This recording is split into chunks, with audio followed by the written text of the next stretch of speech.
messieurs, nous allons aujourd'hui étudier un texte qui est extrait du Talmud, de la Gemara, avec une réflexion chassidique sur ce texte, et peut-être la prolongation de cette réflexion dans la vie de nos jours, la vie courante de nos jours, qu'est-ce qu'on peut en faire? Donc, le texte, c'est en vérité à la fois une anecdote et une loi de comportement, une règle, qui est inscrite dans une longue discussion que les sages du Talmud ont prolongée pendant longtemps, plusieurs générations, à savoir, est-ce qu'un homme peut avoir un droit sur le futur? C'est-à-dire, est-ce qu'il peut faire une acquisition sur quelque chose qui n'est pas encore là, quelque chose qui n'existe pas encore? On va voir une illustration de ce principe et à travers une anecdote, quelque chose qui s'est produit à l'époque. Donc il y avait parmi les sages du Talmud une controverse entre ceux qui pensaient que l'homme ne peut pas avoir d'action directe de droit sur le futur, et ceux qui pensaient que l'homme peut avoir un droit et un accès sur le futur. Ceux qui pensaient qu'on peut avoir un droit, c'est l'école de Rabbi Akiva, puis de Rabbi Meir, puis de Rabbi Chia, puis de son élève, l'élève de Rabbi Chia, Rabbi Yannai. Donc aujourd'hui, ce qu'on va voir, c'est une anecdote avec Rabbi Yannai, qui est l'élève de Rabbi Chia. Donc Rabbi Yannai, excusez-moi, pensait, comme son maître, qu'il est possible d'agir sur le futur, d'avoir une influence sur le futur. Et ce Rabbi Yannai était propriétaire de champs, il avait des champs, et ces champs, il les faisait cultiver par un métayer. Un métayer, c'est une personne c'est un exploitant à qui on confie un terrain ou un champ, et qui le travaille, qui le laboure, qui sème, qui récolte, et qui partage avec le propriétaire. Suivant des règles qui varient selon les époques et selon les pays, le mot métayer en français vient d'un partage plus ou moins 50-50, mais ça dépend des pays et ça dépend des règles. En attendant, Rabbi Yannai avait un métayer. Et il était tellement en bon terme avec son métayer, que ce métayer avait l'habitude, tous les vendredis après-midi, d'apporter à Rabbi Yannai une belle corbeille de fruits. C'était un cadeau, il ne s'agit pas ici de sa part de bénéfice, il s'agit d'un cadeau qu'il lui faisait gracieusement en l'honneur du Shabbat. Il amenait à Rabbi Yannai une corbeille de fruits. Ce jour-là, ce vendredi, le temps passait, l'horloge avançait, et le métayer n'était toujours pas arrivé. Alors, Rabbi Yannai est rentré dans une tension, et il s'est dit, qu'est-ce qui va se passer avec les fruits? Est-ce qu'il va les amener, ou est-ce qu'il ne va pas les amener? Et donc, il y avait un problème, puisqu'ils habitaient en terre d'Israël, et qu'en terre d'Israël, les fruits et les légumes doivent être traités par la dîme. On doit faire des prélèvements sur les fruits et les légumes. On ne peut pas les consommer sans avoir prélevé la part du pauvre, la part du Kohen, du Lévi. Donc il y a des prélèvements à faire sur les fruits et les légumes, les produits d'Eretz Israël. Et donc, si les prélèvements n'ont pas été faits, on ne peut déjà plus les faire pendant Shabbat. Donc, si on ne peut plus les faire pendant Shabbat, supposons maintenant que le métayer arrive à la tombée de la nuit, et c'est déjà dans Shabbat, avec sa corbeille de fruits, et Rabbi Yannai ne peut pas en profiter. Il doit renoncer aux fruits parce que c'est Shabbat, on ne peut pas manipuler du moukse, des choses qui sont retranchées de l'esprit, qui ne font pas partie de l'esprit du Shabbat. Donc, il y a ici un dilemme entre deux possibilités, c'est-à-dire de se passer des fruits, de ne pas manger des fruits, ou bien d'en manger, mais à ce moment-là, ça c'est pas possible, puisque ça voudrait dire profaner le Shabbat. Donc c'est ça le problème, c'est que si je veux être fidèle, respecter le Shabbat, je dois me priver, dans un cas pareil bien sûr, je dois me priver de ces fruits, et si je me prive de ces fruits, automatiquement, je renonce à la grande mitzvah, le grand commandement, qui est de réjouir le Shabbat, de manger des bons plats, de manger des douceurs, des choses agréables, oneg. Donc, est-ce qu'il faut que je choisisse entre ceci et cela? C'est impossible. Alors, Rabbi Yannai, qui faisait partie de l'école, comme nous avons dit, de l'école qui dit que on peut agir sur le futur, a trouvé une solution. Qu'est-ce qu'il a fait? Il a pris des fruits qu'il possédait déjà chez lui et qui étaient en parfaite condition, c'est-à-dire qu'il avait déjà prélevé la dîme, il avait prélevé tout ce qu'il faut, donc les fruits étaient consommables, mais de ces fruits qui lui appartenaient, il a prélevé une dîme par anticipation. Par anticipation, il a prélevé une dîme sur, si jamais le métayer arrive en plein milieu du Shabbat, eh bien, que ce soit considéré le prélèvement que j'ai fait maintenant avant Shabbat sur mes propres fruits, qu'il soit considéré comme une partie globale des fruits que je posséderai alors, et donc j'aurai rétroactivement agi sur le futur. Voilà quelle était la pensée de Rabbi Yannai dans ce cas précis, et c'est ce qu'il a fait. Il a prélevé la dîme, une dîme par anticipation sur les fruits qu'il possédait déjà, en se disant si le métayer arrive, eh ben, tout sera en ordre, je pourrai manipuler, je pourrai transporter les fruits parce qu'ils ne seront pas mouxés, ils seront permis, et donc je pourrai en même temps scrupuleusement observer le Shabbat, et je pourrai aussi observer le devoir d'être heureux, de manger des bonnes choses, des délices pendant le Shabbat. Donc j'aurai concilié les deux parties du dilemme. Alors c'est ce qu'il a fait. Le lendemain, Rabbi Yannai, tout retourné, ça a tout retourné, c'est une parenthèse que j'ajoute, mais on va comprendre qu'elle est justifiée. Le lendemain, tout retourné, Rabbi Yannai va rendre visite à son rabbi, Rabbi Chia, et il lui raconte qu'est-ce qu'il a fait. Il lui raconte, il dit voilà, j'ai prélevé des fruits. On comprend d'après, c'est pas marqué dans le Talmud, mais on le comprend, c'est que finalement le métayer est arrivé, il a apporté ses fruits, Shabbat Shalom, au revoir, à la prochaine. Il a laissé ses fruits et Rabbi Yannai les a partagés avec sa famille. Ils ont profité des bons fruits, de la corbeille de fruits du métayer. Mais le lendemain matin, Rabbi Yannai va rendre visite à son maître, Rabbi Chia, et tout retourné lui dit « Est-ce que j'ai bien agi? Est-ce que cette anticipation était valable ?»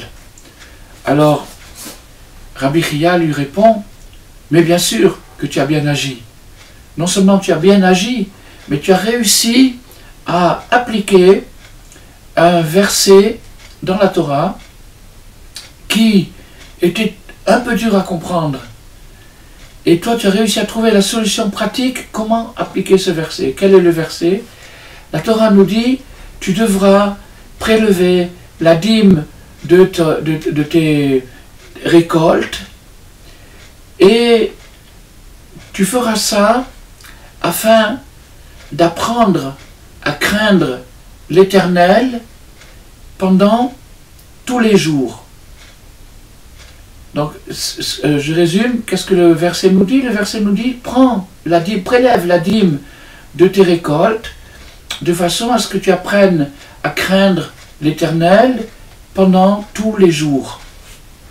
Alors, vous savez que les sages dans le Talmud relèvent toutes les choses étranges qu'on peut rencontrer dans un verset, comme une répétition, un mot en trop, un mot manquant, une lettre en plus, un point, une voyelle. Toutes ces choses-là sont faites pour nous donner des indications. Donc ici, il y a quelque chose qui saute aux yeux, c'est quand on nous dit « afin que tu apprennes à craindre l'Éternel tous les jours ». Alors, la question qui se pose, c'est bien sûr tous les jours. Qui aurait pensé le contraire? Qui aurait pensé qu'il y a des jours de récréation ou des jours de dispense? Une chose comme ça, craindre l'Éternel, ça veut dire être prudent, afin de ne pas perdre le privilège, la grâce du contact avec lui. Chacun a un contact avec Dieu, et de ce contact avec Dieu, il reçoit une énergie spirituelle, une inspiration. Et cette inspiration, cette lumière, peut s'éteindre. Si on ne prend pas les précautions nécessaires, on perd cette lumière. On peut après la retrouver, mais ce n'est pas toujours évident. En attendant, si on a compromis, si on a perdu cette lumière, on se trouve dans l'obscurité. Donc la crainte, le devoir de crainte, c'est un devoir qui s'applique à la prudence qu'une personne emploie pour ne pas compromettre sa grâce, son privilège, son contact, sa connexion avec Dieu. C'est ça ce qui s'appelle la crainte. Donc quand la Torah nous dit qu'il faut prélever la dîme afin d'apprendre à craindre, c'est-à-dire d'apprendre à être prudent, et que la Torah nous ajoute un détail superflu, apparemment, en nous disant qu'il faut le faire tous les jours, à nous de nous interroger, qu'est-ce que veut dire ce supplément? Qu'est-ce que ça veut dire tous les jours? Bien sûr tous les jours. Comme je viens d'expliquer maintenant, c'est tellement clair que c'est quelque chose d'absolu, c'est tous les jours. Alors, quel est cet additif? Alors, la Braïta, un texte talmudique, nous dit tous les jours, c'est pour inclure le Shabbat et les fêtes. Si la Torah a ajouté tous les jours, c'est pour inclure le Shabbat et les fêtes. Qu'est-ce que ça veut dire pour inclure le Shabbat et les fêtes? Ça veut dire qu'il risque de se produire des situations où je serai en conflit entre le Shabbat et les fêtes et la crainte. Le Shabbat et les fêtes, le Shabbat bien sûr c'est la source de toutes les fêtes, c'est l'origine de la fête, et c'est-à-dire la célébration dans la joie, dans le délice. Donc, il risque d'y avoir des situations comme celle de Rabbi Yannai, où je risque, à cause de la crainte, de compromettre le délice. Comment? À cause de la crainte, c'est-à-dire je crains que les fruits qui arrivent soient mouxés, il soit interdit de les transporter. Donc, à cause de ça, je vais me priver des délices. Donc, il y aura quelque chose, je n'aurai pas résolu le conflit. Je serai tombé dans un des deux côtés. Comme on le constate d'ailleurs dans beaucoup de cas où les gens ont tendance ou bien à être dans la crainte au détriment de l'amour, ou bien dans l'amour au détriment de la crainte. C'est très très très rare que les gens puissent trouver l'harmonie, le règlement harmonieux du conflit entre l'eau et le feu. L'eau, c'est l'amour, le feu, c'est la crainte. L'eau et le feu doivent cohabiter dans la paix, et non seulement cohabiter, mais être productifs, être utiles, être complémentaires l'un à l'autre. Donc par exemple, dans un cas de Shabbat, où il y a des fruits qui sont mouxés, pour la crainte de Shabbat, je ne pourrais pas les consommer.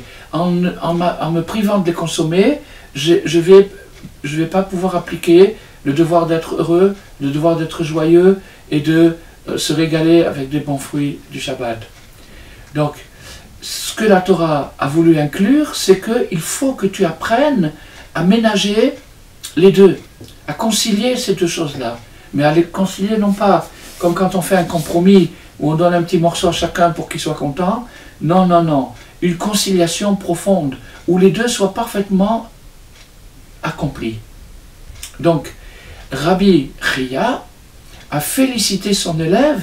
Il a dit bravo, tu as réussi à concilier l'amour et la crainte. Tu as fait un chef-d'œuvre. Tu as concilié l'amour et la crainte. Comment on aurait pu s'en sortir? Dans ton cas, c'était impossible. Il fallait ou bien renoncer aux fruits, ou bien, chas shalom, renoncer au Shabbat. Et les deux étaient mauvais. Donc toi, tu as réussi, en anticipant, en prenant les fruits par avance, tu as réussi à concilier l'amour et la crainte. C'est merveilleux. Bravo. Alors, Rabbi Yannai s'est offusqué, et maintenant nous allons comprendre pourquoi il est venu rendre visite à son Rav. Rabbi Yannai s'est offusqué, il a dit, mais si c'est comme ça, si c'est comme ça, si j'ai si bien agi, alors pourquoi, cette nuit même, on m'a fait voir un rêve horrible?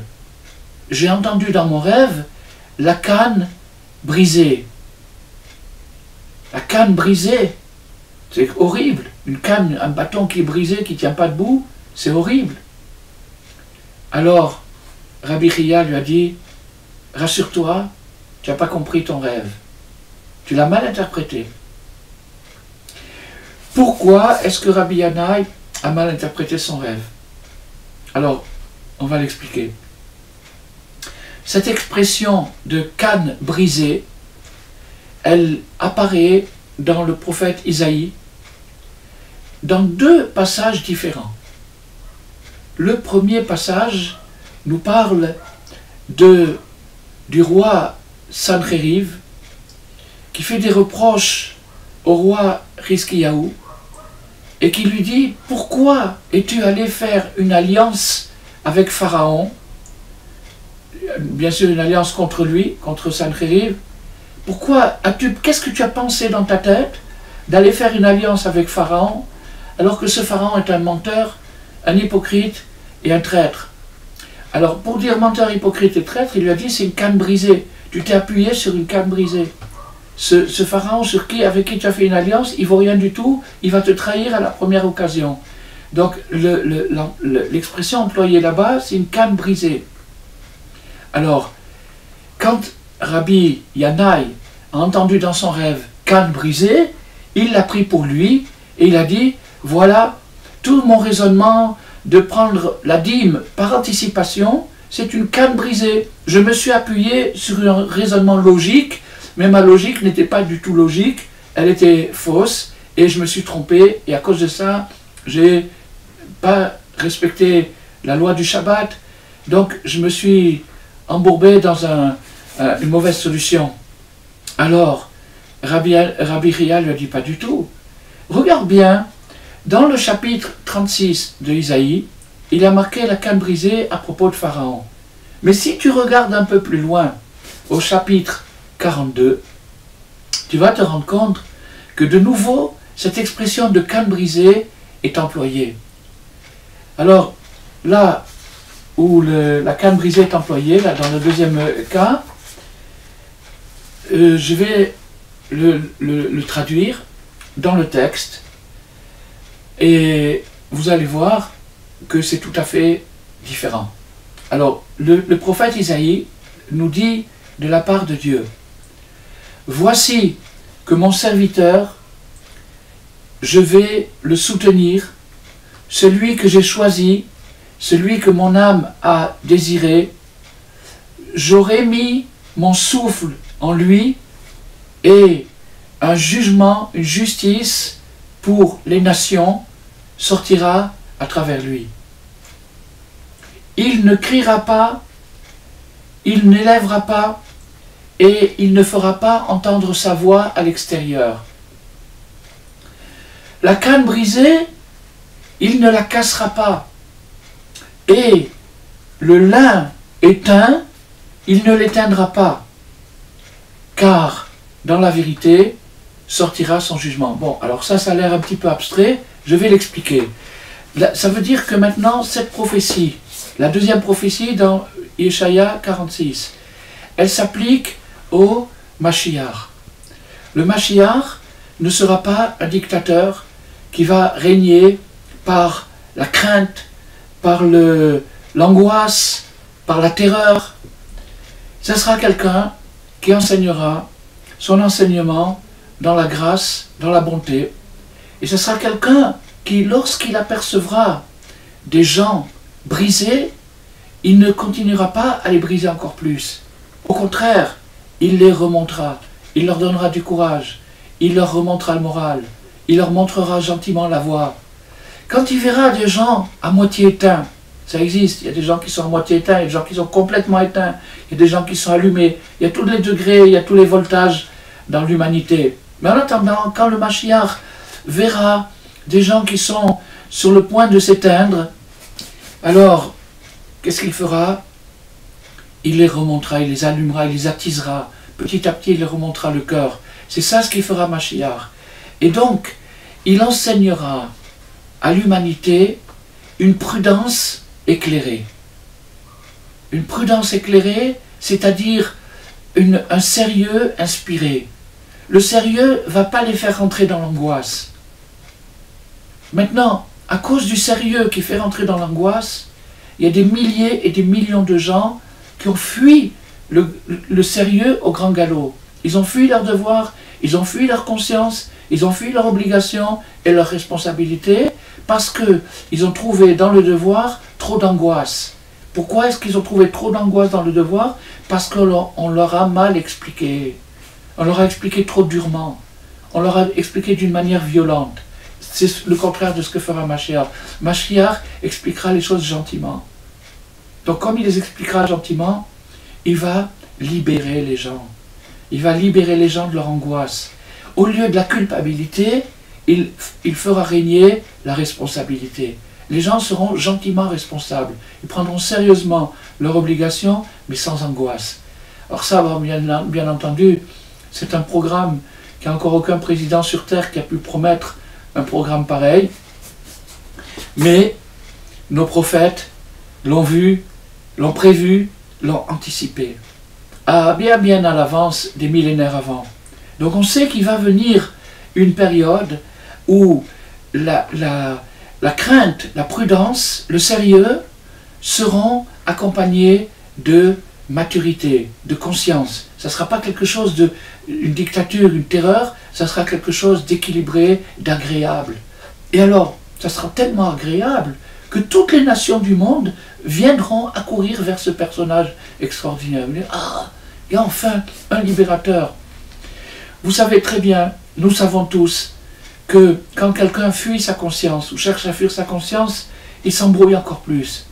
Il ne fait que comprimer, il ne fait que excusez-moi, l'expression m'a échappé, il y a une expression psychologique de... Excusez-moi, ça m'a échappé. En tout cas, il ne fait que comprimer la conscience, il la fait rentrer dans le subconscient, et après ça lui joue des tours. Donc on ne peut pas se débarrasser. Chacun a une conscience que Dieu lui a mis en lui, dans son âme, afin de le guider sur terre. Maintenant, comme cette conscience est quelque chose d'extraordinaire, c'est une énergie vitale, elle permet de faire des choses extraordinaires. Quand quelqu'un prend conscience, alors il trouve des forces.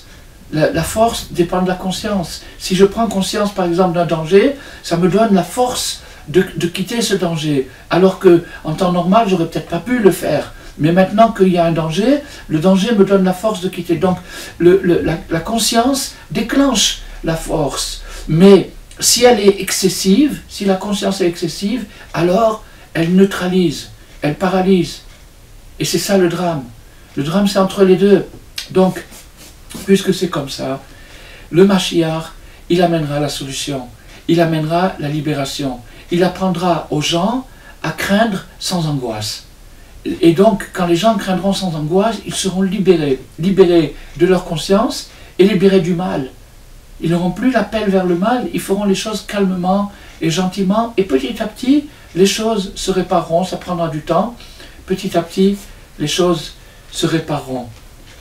Voilà, donc Rabbi Yannai avait anticipé, en anticipant sur les fruits du Shabbat, il ne savait pas qu'il allait déboucher sur Mashiach. Il ne savait pas, et au contraire, il était un peu angoissé, et pour enlever son angoisse, il est allé chez son rabbi, et son rabbi lui a dit, comment, toi, tu dois être angoissé, mais tu ne te rends pas compte qu'avec ta solution, tu as attiré la lumière de Mashiach c'est ça ce qu'on a voulu dire dans ton rêve, on a voulu dire, bravo, tu as très bien agi, continue comme ça. Donc nous devons nous en inspirer. Nous devons nous inspirer de cette anecdote. C'est pour ça qu'elle a été écrite par les sages, c'est pour ça qu'elle a été transmise, pour qu'on puisse s'en inspirer de génération en génération, comme on est en train d'essayer de le faire maintenant. Maintenant, il y a 2 leçons qu'on peut apprendre, tirer des leçons concrètes de cette anecdote, de cet enseignement. La première, c'est que dans la nourriture, il y a des énergies.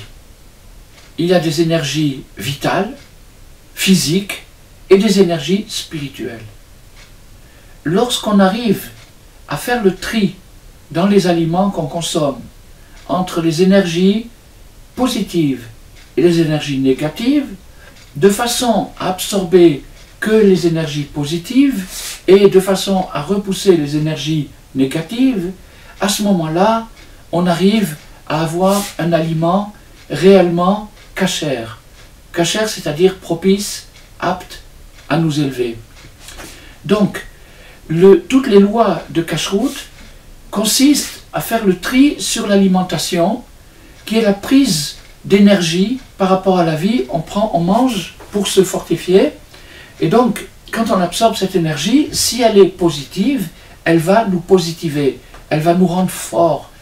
Si elle est négative, elle va nous affaiblir, et même pire que ça, il y a des poisons qui font pire que d'affaiblir la personne.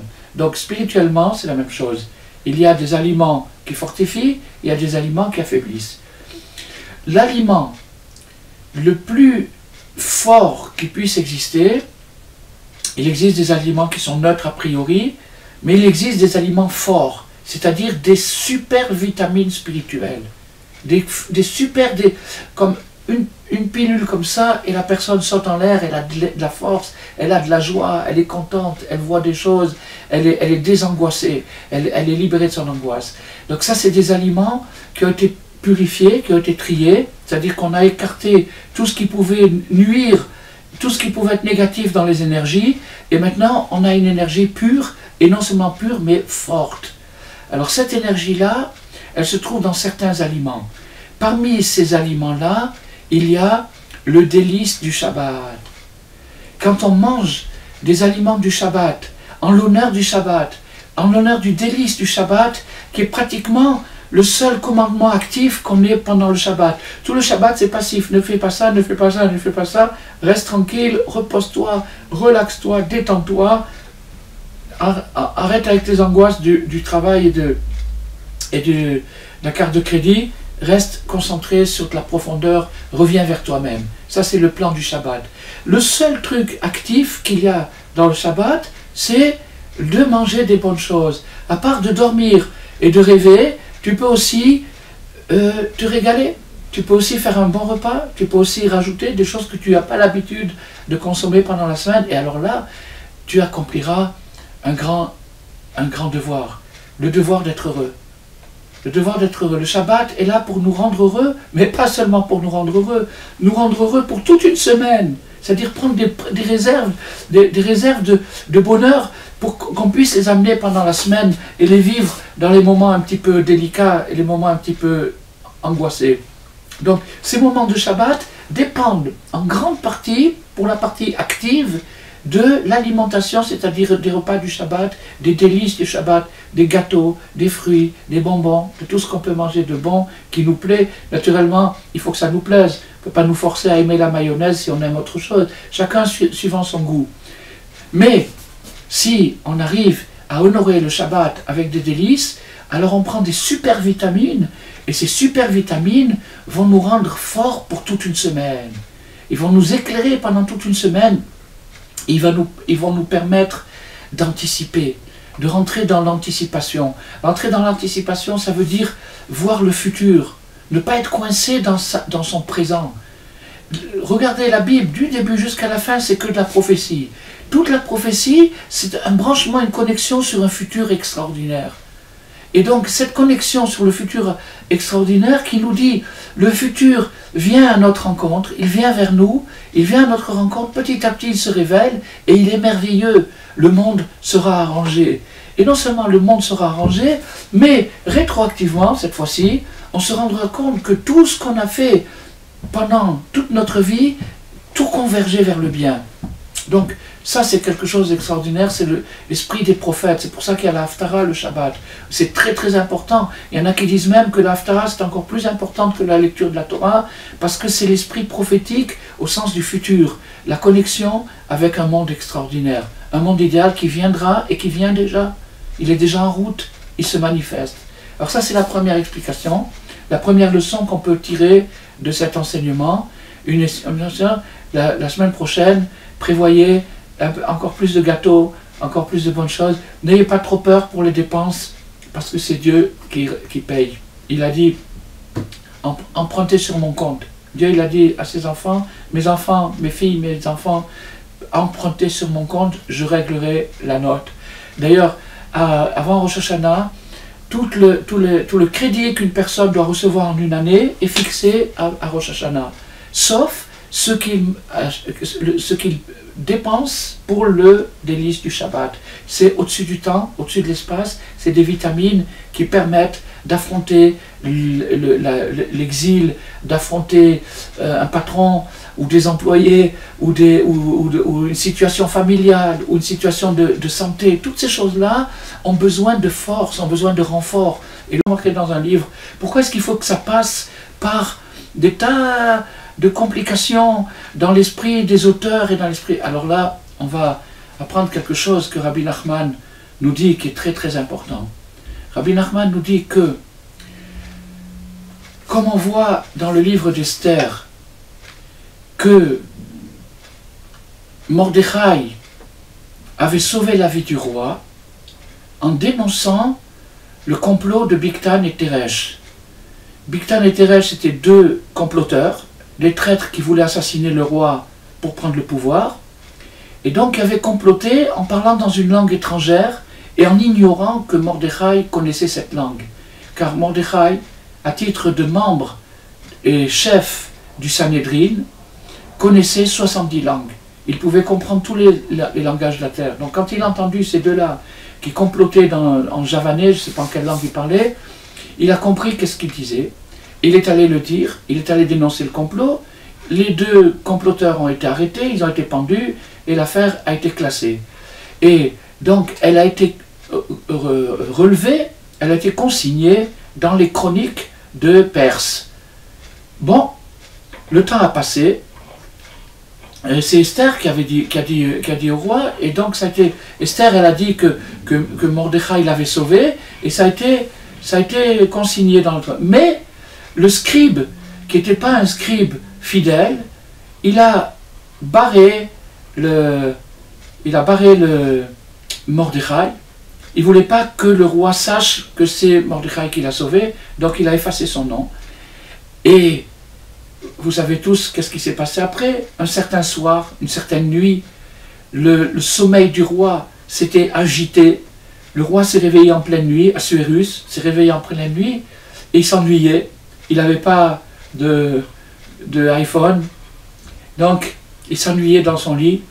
Alors il a demandé à son serviteur, il a dit « Amène-moi un peu les bouquins des chroniques, là, je voudrais un peu relire, ça va me distraire, ça va me permettre de m'endormir. » Alors le serviteur a amené le livre, et la Megillah nous dit « Vaïmatse Katouv » et l'on trouva écrit que Mordechai avait dénoncé le complot de Bigtan et Teresh.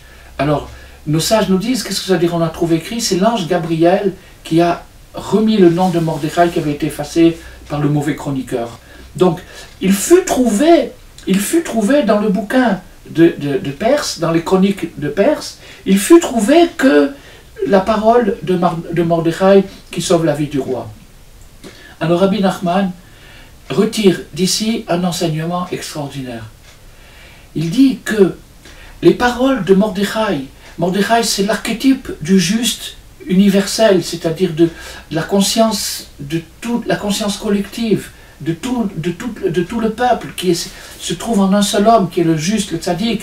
Donc cette conscience collective de laquelle nous sommes, chacun de nous, une ramification, eh bien, cette conscience collective, elle enseigne, elle diffuse sa lumière, et cette lumière-là pénètre jusque dans l'esprit des écrivains, des cinéastes, des compositeurs, des journalistes, etc., etc., de telle sorte que, clandestinement, la pensée du juste se retrouve dans les bouquins de Perse, de France et de Navarre, de Luxembourg, de l'Alaska, de la Nouvelle-Zélande, de tout ce que vous voulez. Dans toutes ces littératures, dans tous ces bouquins, il y a toujours une parole du juste, la lumière du juste qui s'est infiltrée là-bas, de façon à atteindre le bien qui se trouve caché en chacun de nous.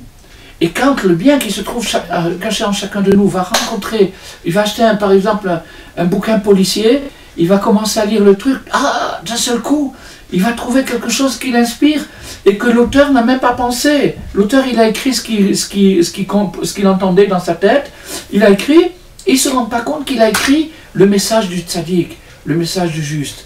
Et donc, le tov, le bien qui est caché dans la personne, dans le lecteur du bouquin, il va trouver quelque chose qui contredit le bouquin et qui permet à ce tov, à ce bien comprimé, de sortir, de s'exprimer et de retrouver sa source et de retrouver son bonheur. Alors ça, c'est une loi extraordinaire. C'est une loi extraordinaire, c'est quelque chose de formidable. Ça veut dire que finalement, on est entouré de partout, on est entouré de messages lumineux. Dans toutes les choses, même dans les choses les plus profanes, il y a des messages lumineux. Il y a des messages qui s'adressent personnellement au bien qu'il y a en nous afin de l'éveiller et afin de lui permettre de s'épanouir. Donc c'est quelque chose d'extraordinaire. Mais, attention, pour que le message puisse atteindre le bien qu'il y a en nous, il y a une condition. La condition, c'est que l'air ne soit pas pollué. Il faut que l'air ne soit pas pollué. Si l'air maintenant, attention, on parle au point de vue spirituel.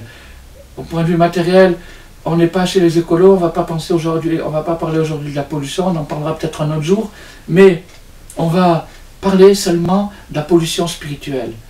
La pollution spirituelle, c'est un état d'atmosphère qui est lourd et qui ne permet pas à la parole du juste de rentrer et de se révéler et d'atteindre le tov, le bien qu'il y a en moi. Donc le bien qu'il y a en moi, qui a une aspiration très forte pour la libération, il ne va pas recevoir son message. Pourquoi? Parce que l'atmosphère mentale, l'atmosphère spirituelle est lourdement polluée. Alors, Rabbi Nachman nous dit qu'est-ce qui produit cette pollution et qu'est-ce qui pourrait la dissiper. Ce qui produit cette pollution, c'est la méchanceté, la haine. La haine gratuite qu'on a l'un pour l'autre. Pourquoi? Parce que pour pouvoir interpréter la parole du juste telle qu'elle se trouve incarnée dans les paroles profanes, dans les paroles même contraires, disons contraires à l'esprit du juste, eh bien, pour pouvoir déchiffrer, pour pouvoir traduire, pour pouvoir interpréter correctement la parole du juste, il est nécessaire qu'il y ait de la fraternité. Il faut qu'il y ait une entente entre nous. Parce que quand on est ensemble, même un petit groupe, quand on est ensemble, une famille, un petit groupe, quand on est ensemble, alors on constitue, par notre union, notre unité, on constitue une stature complète, une stature mentale complète, c'est-à-dire un système de perception. On est capable maintenant de comprendre, de déchiffrer, de deviner, d'interpréter la parole du juste à travers les messages laïques, à travers les messages profanes. Donc maintenant, on va retrouver le sacré dans le profane. C'est exactement ce qu'on peut faire et c'est ce qu'on doit faire. Parce qu'il y a là-dedans des messages qui sont d'importance vitale. Il y a des choses qui sont d'importance vitale. Ce n'est pas juste des petites informations, un petit SMS comme ça, par-ci, par-là, pas du tout. C'est des choses, attention, attention, voilà, tu as besoin de savoir ça, parce que tu vas rentrer dans telle et telle situation, et la clé de cette situation, c'est ce que je vais te dire maintenant, dans le bouquin que tu es en train de lire, ou dans le journal que tu es en train de regarder. Donc ça, pour pouvoir faire la bonne interprétation, il est nécessaire de vivre dans une atmosphère harmonieuse et fraternelle. Donc la fraternité, c'est ce qui permet d'arriver à la liberté, c'est-à-dire à la libération. Le message de liberté que le Mashiach envoie à travers les écrits de toute la culture du monde entier, ce message de liberté peut être déformé. Alors à ce moment-là, on a des promesses hypocrites, on a des promesses qui se tiennent, liberté, égalité, fraternité, qui se tiennent jamais, des grands mots. Mais pour que ce soit réel, il faut pouvoir le retrouver, et quand on le retrouve, l'interpréter correctement, et quand on l'a interprété correctement, alors là, on voit clair. Bon, pour terminer, je vais rejoindre les deux conseils. Vous voyez qu'on a parlé, on a raconté une histoire du Talmud, après on a tiré le premier conseil, c'est le délice du Shabbat, le deuxième conseil, c'est la fraternité, l'union entre Yiddish, qui veut dire la table. La table, ça veut dire la chose suivante, c'est que maintenant, le vendredi soir, alors que tout le monde a envie d'aller dormir, les chassidim vont à la table du rabbi. Ils s'assemblent autour du rabbi et ils partagent des délices du Shabbat ensemble, surtout dans le chant. Ils chantent. Le chant dans la chassidoute, c'est l'essentiel. Le chant soulève l'âme, surtout le chant du Shabbat, et surtout le chant accompagné de délices du Shabbat. On a la jonction des deux choses. On a une anticipation sur le délice du monde futur, à travers les délices, et sur la mélodie du futur, à travers le chant, et ceci par la fraternité. Les réunions qui se faisaient, qui s'appelaient des tiges, ou Farbrengen, ça s'appelle aussi, ou ça s'appelle aussi Bote, c'est encore un autre nom qui s'appelle Bote. En Roumanie, ça s'appelait Bote. Pourquoi ça s'appelle Bote? En Roumanie, il n'y avait pas des rabbis dans chaque village. Il y en avait quelques-uns, mais pas beaucoup. Il n'y en avait pas dans chaque village. Et les chassidim qui habitaient dans des villages roumains, sachez une chose, c'est que la Roumanie était un pays très très très antisémite, et les juifs ont beaucoup souffert là-bas. Alors, ils n'avaient pas de rabbi dans leur village, ceux qui n'avaient pas de rabbi dans leur village, ils avaient fait une coutume, ils ont dit, il n'y a pas de rabbi, eh bien, on va se réunir quand même, ensemble. On va se réunir ensemble. Alors, ils se réunissaient en copains pour chanter le vendredi soir. Ils chantaient, un il amenait quelques pommes, l'autre il amenait quelques noix, ils n'étaient pas très riches, ils amenaient ce qu'ils avaient, et en mangeant des fruits, ils chantaient des airs du Shabbat, autour du bâton. Bote en roumain, ça veut dire un bâton. Un bâton, ça veut dire que parmi les copains qui venaient partager cette joie, il y en avait un qui était le gardien du ghetto, le gardien du village. Alors ce gardien du village, il avait un gros bâton, et comme il ne pouvait pas bouger parce qu'il devait faire sa garde, ses copains venaient autour de lui, et c'est autour de lui qu'il chantait toute la nuit. Il chantait toute la nuit, peut-être jusqu'à 1h, 2h du matin, il chantait, et il mangeait des fruits, et c'est ça qui s'appelait attirer la lumière du futur dans le présent. C'est comme ça qu'ils ont réussi à traverser l'Holocauste, c'est comme ça qu'ils ont réussi à survivre les choses les plus terribles qu'aucun peuple sur terre n'a supporté, par ces énergies-là, l'énergie du Baal Shem Tov. Le Baal Shem Tov qui a amené cette idée-là de se réunir le vendredi soir, si on n'a pas de copains ou pas de voisins, alors en famille, mais de passer un bon temps en buvant et en mangeant des bonnes choses, afin d'attirer en soi l'esprit de la grande libération. La vraie libération quand on sera libéré définitivement de l'angoisse. Alors c'est ce que je souhaite à chacun et à chacune, et à moi-même, qu'on arrive à mettre en pratique ces choses-là. On en reparlera peut-être une autre fois. En attendant, je vous souhaite une bonne préparation de Shabbat.